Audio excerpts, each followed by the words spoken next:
Muito boa noite, meus queridos. Mais um vídeo aqui do canal Brown Fogo, gravando aqui às 8h30 da noite, beleza? Pra gente trocar uma ideia sobre atualizações, sobre toda essa situação conturbada, né, que temos envolvendo aí John Textor, né, todo esse cenário, situações que a gente pode complementar do último vídeo e, claro, projetar Botafogo e Cruzeiro, por que não? Como o Botafogo deve jogar, como é que pode ser a escalação do Botafogo. Inclusive, temos, né, convidado especialíssimo aqui no nosso vídeo para complementar, tá certo? Pré-jogo ali, vou trazer sempre aí algum convidado aqui pro canal Brown Fogo para falar sobre o adversário. Hoje a gente vai ter o Arthur, nosso parceiro que trabalha no canal do Samuel Venâncio. Eu e o Arthur já nos conhecemos há muito tempo, né, cara?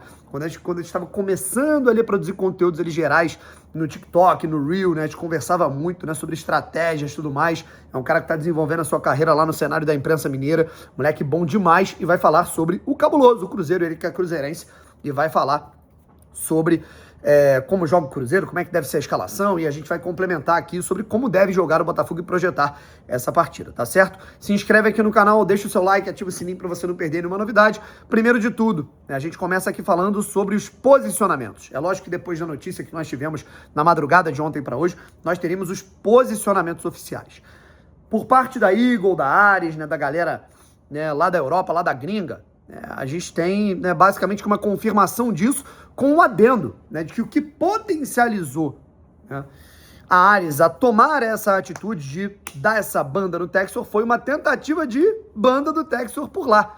Né, o Textor, para tentar, né, conseguir o aporte, ele tirou duas pessoas de cargos importantes ali nas cadeiras da Eagle que estavam sendo contrárias ao aporte financeiro que ele estava tentando colocar no Botafogo mediante empréstimos, tá certo?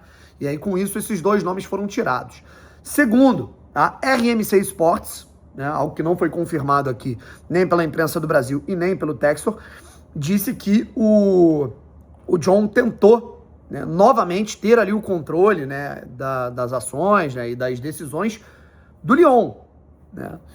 Então, a gente teve alguns posicionamentos. Né?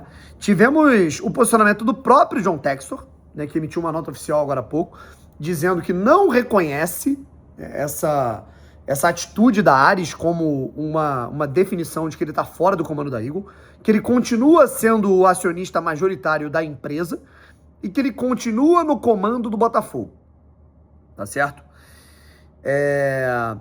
Temos uma nota, um posicionamento também oficial do Botafogo, dizendo que as coisas, né, o curso da situação, ele não mudou, e que o Botafogo segue tentando, né, cumprir com as suas obrigações financeiras. Ou seja, é uma nota ali de esclarecimento ali simples de que, ó, estamos na mesma aqui, tentando resolver toda a situação. E temos uma situação do associativo que entrou na justiça solicitando novas explicações contratuais, financeiras, boletim e tudo mais para o John Textor. Qual é o indicativo de que o associativo é mais uma frente em toda essa história que nesse momento está pressionando o John Textor a prestar esclarecimentos.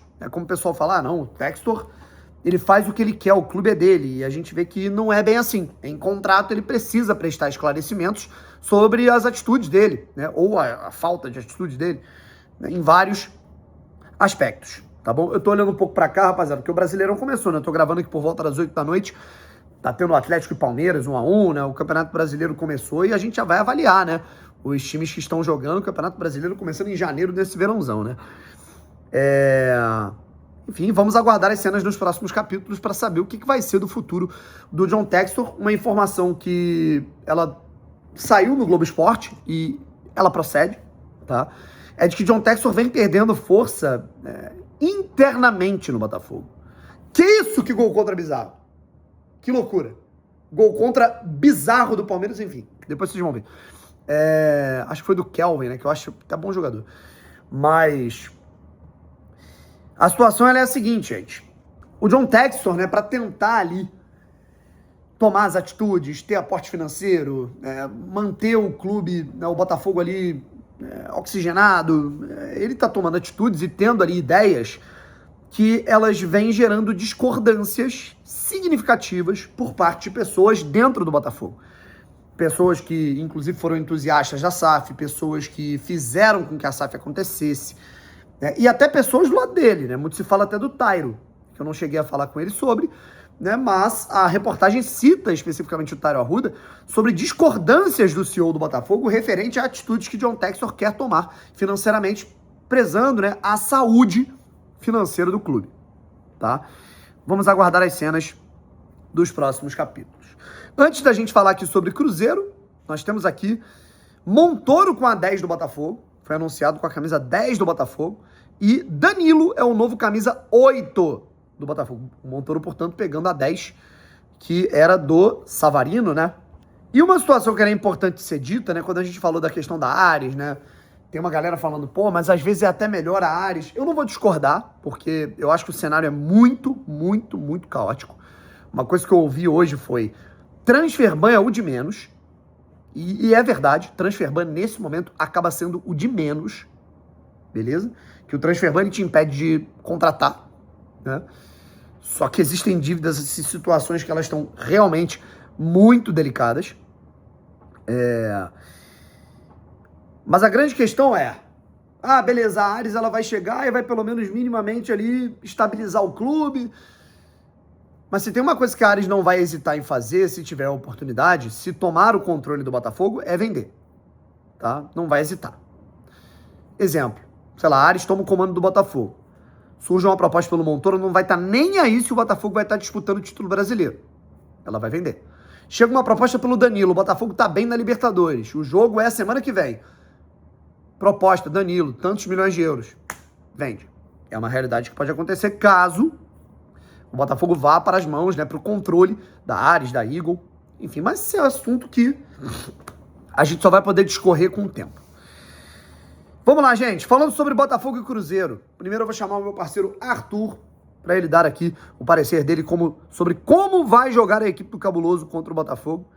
Beleza? Fala aí, Arthur, meu parceiraço. Fala, rapaziada. Eu sou o Arthur, setorista do Cruzeiro na Rádio 98 aqui de Belo Horizonte. E claro, de antemão já quero agradecer o convite do meu amigo Brownie para estar aqui para poder falar desse Cruzeiro que estreia contra o Botafogo nessa quinta-feira, primeiro jogo do Campeonato Brasileiro, jogo no Newton Santos, e o Cruzeiro que chega num momento um pouco conturbado, digamos assim, mas também nem tanto. A torcida vem fazendo muita tempestade num copo d'água, porque assim, o calendário começa mais cedo, como todo mundo sabe, então o time não tem pré-temporada e a grande questão do Cruzeiro nesse ano foi ter trocado de treinador, porque o elenco do Cruzeiro que jogou no ano passado é basicamente o mesmo para esse início de temporada. Inclusive isso foi um pedido do técnico Tite para que nenhum jogador da espinha dorsal do Cruzeiro fosse negociado para essa temporada. Então alguns jogadores que tinham ali o seu contrato acabando, como no caso do Eduardo, que também jogou no Botafogo, esses caras saíram, tinham contrato até o final do ano realmente, mas aquela espinha dorsal, aquele time titular do Cruzeiro foi mantido. Inclusive já até trazendo uma escalação provável para vocês, o Cruzeiro deve ir a campo com o Cássio no gol, por mais que o Cássio tenha sofrido um problema no dedo da mão esquerda, rompeu o tendão do dedo, mas até jogou contra o Atlético, uma adaptação feita ali pela marca de luva que ele usa, um esquema feito pelo médico do Cruzeiro, o doutor Sérgio Campolina, que inclusive era médico do time de vôlei do Cruzeiro e por isso já está acostumado a lidar com esse tipo de lesão. O Cássio segue jogando normalmente, vai jogar contra o Botafogo. William na lateral direita, Fabrício Bruno e Jonathan Jesus, a dupla de zaga, Kaique na lateral esquerda, no meio campo, Lucas Romero, Lucas Silva, Matheus Pereira logo à frente, Wanderson ou Arroio na ponta esquerda, Caio Jorge lá na frente e na ponta direita uma indefinição. Ou o Christian, como acontecia no ano passado, ou o Gerson, essa nova contratação do Cruzeiro para essa temporada. Então o time titular do Cruzeiro ele não muda muito. Inclusive jogou 2 partidas até agora nessa temporada. Em uma partida ganhou de 5-0 do Uberlândia e na segunda partida acabou perdendo de 2-1 o clássico contra o Atlético. Inclusive foi a última partida do Cruzeiro antes dessa estreia, derrota de 2-1 contra o Atlético na Arena MRV, na casa do Atlético. O Cruzeiro sai na frente com o Caio Jorge, mas depois acaba tomando a virada e muito por conta disso, Tite já está sendo questionado, o elenco do Cruzeiro já está sendo questionado, alguns jogadores do Cruzeiro que já eram questionados pela torcida também seguem sendo questionados, então o momento é um pouco de burburinho, um pouco de turbulência nesse início de temporada do Cruzeiro. Mas também o torcedor, por outro lado, também confia muito nessa espinha dorsal do time, que o time possa fazer muito daquilo que o Leonardo Jardim fez com esse Cruzeiro no ano passado, e o Tite fala que ele vai manter um estilo do Cruzeiro, que ele vai fazer muito parecido com aquilo que o Leonardo Jardim fez, então a gente pode esperar sim um time muito parecido com o time do Cruzeiro do ano passado, que jogou aquele jogo do Nilton Santos, tá? Mais parecido com essa equipe, mas com um pouquinho de Tite dentro desse time, um Cruzeiro que talvez tenha uma posse de bola maior, um Cruzeiro que talvez tenha um pouco mais de dificuldade para fazer as ligações rápidas, como fez naquele jogo contra o Botafogo, que até 2-0 para o Cruzeiro, saindo muito rápido ali para o ataque. Pode ser um pouquinho diferente, tá? Esse jogo, mas ainda assim um Cruzeiro vertical, como foi o Cruzeiro do Leonardo Jardim, e o Tite aos poucos dando seu toque ali na equipe. E acredito que sim, a gente pode ver sim o Gerson em campo nesse jogo como titular, que ele vai entrar é uma certeza. A gente não sabe ainda se titular ou entra no decorrer da partida. Então o Cruzeiro no momento um pouquinho difícil, mas ainda um Cruzeiro muito parecido com o Cruzeiro do ano passado. A única alteração mesmo, a única mudança é o técnico Tite. A gente precisa ver ainda ao longo da temporada o quanto que isso vai impactar, até porque o Cruzeiro só jogou 5 jogos e apenas 2 jogos com o time titular. E mais uma vez, agradeço aqui ao Brownie pelo espaço, agradeço pelo convite e tudo de bom para vocês, que o Botafogo faça uma grande temporada. Estamos sempre aqui para falar das notícias do Cruzeiro, redes sociais, @FalaArthur em todas as redes sociais. Vocês podem me acompanhar também na Rádio 98 como setorista do Cruzeiro. Um abraço. Valeu, Arthur, meu querido, muito obrigado pelas informações, tamo junto, né? A gente vê então, né, primeiro de tudo, até hoje à tarde, né, foram divulgados que foram vendidos aí, né, obviamente que esse número já deve ter aumentado um pouquinho, o chuto que já deve estar em 13, 14, mas 12 mil ingressos vendidos para Botafogo e Cruzeiro no Nilton Santos. Eu estarei lá, né, como sempre estive em situações muito piores, fichinha perto do que está acontecendo. E eu não estou aqui subestimando a situação financeira, né, o imbróglio financeiro que o Botafogo se encontra, mas sabemos dos sofrimentos que o Botafogo já passou, né, que já passamos com ele, né, mas a situação ela já foi muito pior e eu, honestamente, né, não vejo motivo para não me fazer presente lá no estádio Nilton Santos, né, até porque dentro de campo, nesse momento, temos um Botafogo que ganhou seus primeiros 2 desafios até jogando bem, contra Bangu e Volta Redonda, tá? Claro que é outra parada jogar contra um Cruzeiro que inclusive o Botafogo não vence há 10 anos. Então é muito importante que o Botafogo, assim, se o Botafogo puder desafogar, né, lavar essa alma, logo de cara, já quebrar um jejum de 10 anos sem ganhar o Cruzeiro, e isso é dentro de casa e fora de casa também, né? Porque a última vitória do Botafogo contra o Cruzeiro foi no Mineirão, com gols do Camilo e do Canales. O Botafogo ganhou de 2-0 naquela arrancada do Jair Ventura rumo a Libertadores, naquele Campeonato Brasileiro de 2016, com o Neilton, Sassá jogando muito, Pimpão. E eu vou te falar que eu confesso que eu não consigo me lembrar, né? Eu não pesquisei, vocês podem colocar aí, vocês têm memória boa também. Quando foi a última vitória do Botafogo dentro de casa contra o Cruzeiro, cara? Eu não me lembro se o Botafogo ganhou no Nilton Santos na Arena Botafogo, né? Do Cruzeiro em 16. Eu lembro que teve Copa do Brasil, o Botafogo perdeu de 5-2, inclusive, pro Cruzeiro. De todo modo, é um jogo muito difícil, né? O Botafogo vai enfrentar uma equipe que, beleza, tem mais derrotas do que vitórias nessa temporada, perdeu 2 jogos do Campeonato Mineiro e perdeu, claro, né, para times pequenos, foi Pouso Alegre, e agora eu me esqueci qual foi a outra equipe, mas de todo modo, perdeu o último clássico para o Atlético Mineiro, o que gera ali uma turbulência, uma instabilidade, né, quando você perde um clássico, né? Só que é uma equipe de muita qualidade. A gente viu aí o Cássio, que mesmo machucado vai jogar. Se o Cruzeiro perdeu um lateral, né, que é o Cauã Prates, né, no mercado está sendo negociado com a equipe do Borussia Dortmund. É um Cruzeiro que ele tem um meio de campo, né, que circula muita posse, com o Romero, que é mais um motor ali. Temos o Matheus Pereira, né, que é o cara pensante desse time. E aí, vamos ver como é que o Tite ele vai projetar esse time. Se ele vai colocar 2 pontas muito agudos, você pode ter ali o Arroio, você pode ter, né, o Christian, que são caras mais poder de fogo, ou se ele vai ter o Gerson para ter mais um jogador de circulação no meio campo e fazer o lateral passar por ali. Então vamos ver como é que vai ser um Cruzeiro, se ele vai ser um Cruzeiro mais transição, se ele vai ser um Cruzeiro, né, mais nessa pegada. E com o Caio Jorge, claro, né, que sempre muito perigoso no comando do ataque. Como vai o Botafogo pra esse jogo, galera? Vitorinha tem informação, tá? Fala, Vitorinha. A última vez que o Botafogo ganhou do Cruzeiro em casa foi em 2011, 1-0, gol de Louco Abreu. Gol de Louco Abreu, mano. Eu lembro desse jogo. Caralho, irmão. Botafogo pressionando, buscando a liderança do Campeonato Brasileiro. Maior jogadaça do Cortez. Esqueci quem fez o cruzamento, acho que foi o Elkson. Brau, Louco Abreu, uma cabeçada, parecia um tiro, irmão. Aí ele meteu assim, aquela porra que ele faz assim, ó. Caralho, culhão, moleque. O Louco Abreu era muito foda, mano. Desculpa aí, a galera tá falando que eu tô abusando do palavrão, mas Louco Abreu me empolga, gente. Desculpa aí, vocês têm razão. Vamos lá. 2-2, inclusive, né? Acabou de ter um gol do Vitor Roque aí, Palmeiras e Galo. Tempo real aqui, mesmo não sendo ao vivo.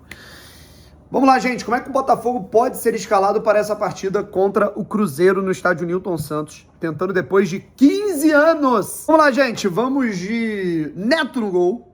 Acredito que o Neto ganhe a vaga do Léo Link. Trio de zaga. Aí vem o mistério, né? Se ele vai colocar o Marçal. Né? Creio em Barbosa, tá bom? Newton, Barbosa e... Ai, cara, que dilema. Existe a possibilidade dele colocar o Barbosa pela esquerda, o Newton jogando como esse líbero, digamos assim, e o Ponte como zagueiro pelo lado direito. Ou então ele colocar o Marçal jogando como esse jogador pelo lado esquerdo e fazendo essa função do líbero, né? O Barbosa e o Newton deslocado para a direita. Ala pelo lado direito, creio em Vitinho. Ala pelo lado esquerdo, creio em Alex Telles. Tá certo? Meio de campo. Como é que o Botafogo deve ir, né, nesse meio campo? Ih, porrada comendo no jogo. Que loucura. Que isso? Que loucura. Quem apareceu ali, né, brigando, aqui ele só separava a briga. Marlon Freitas. Aqui ele só separava a briga, era deixa disso. Lá ele quer brigar. Ele quer mostrar que ele faz. Mas vamos lá. Meio campo. A gente pode ter ali uma dupla com o Alan e com o Danilo, né? E aí vamos quebrar a cabeça, né, pra essa galera que vai jogar um pouco mais à frente, esse trio. Eu acredito em Montoro, tá bom? A gente pode ter Montoro. Ou não só eu acredito como eu faria, né? Eu colocaria Montoro, Santiago Rodrigues e Arthur Cabral, né? Que é o centroavante no momento, embora esteja me irritando muito, eu ainda prefiro o Arthur Cabral do que o Cris Ramos. Joaquim Correia, a gente não sabe as condições físicas dele ainda, né? E eu, honestamente, tenho preferido, opto, né, pelo Santiago Rodrigues em relação ao Arthur, nesse momento. Apita o jogo Matheus Candançan, né, que é um árbitro jovem, e eu não vou elogiar aqui, né, porque eu não gosto de elogiar árbitro antes de jogo, mas dentre os árbitros que a gente tem, eu acho ele o melhorzinho, né, o mais promissor, o que menos gosta de aparecer, embora já tenha feito algumas boas cagadas aí na carreira, como todo bom árbitro brasileiro. E o árbitro de vídeo é o que me preocupa, que é o Rodrigo Guarizo Ferreira do Amaral, que é um cara que gosta muito de intervir na parada, num curto, pode gerar problemas, como sempre. Mas é isso. Estarei no estádio Newton Santos. Vamos pra cima, gente. Nos resta tá ali, como a gente sempre esteve em qualquer situação. Ah, mas eu não esperava que o Botafogo ia passar por isso de novo. Com o Botafogo a gente não tem que esperar nada. Tem que pegar na mão dele e vão pra cima. Um abraço e fui.